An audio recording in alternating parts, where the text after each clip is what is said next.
నేను ఎలా అయినా సరే ఇంగ్లీష్ నేర్చుకొని తీరాలి. ఎలా అయినా సరే నా ఫ్రెండ్‌తో ఇంగ్లీష్‌లోనే మాట్లాడి తీరాలి.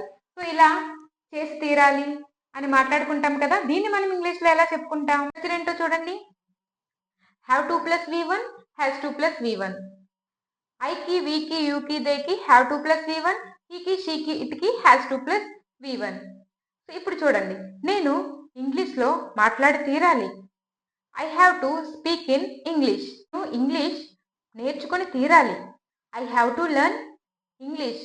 నేను మా ఫ్రెండ్‌తో ఇంగ్లీష్‌లో మాట్లాడాలి. I have to speak in English with my friend. ఆమె తెలుగు నేర్చుకొని తీరాలి. She has to learn Telugu. ఇలా మనం have to plus V one, has to plus V one అనే స్ట్రక్చర్స్ యూజ్ చేసి మాట్లాడాలి. సో, మీ క్వశ్చన్స్ చూడండి. నేను తెలుగు రాయడం నేర్చుకొని తీరాలి. అతను డాన్స్ చేయడం నేర్చుకొని తీరాలి. ఆన్సర్ నాకు కామెంట్ చేయండి.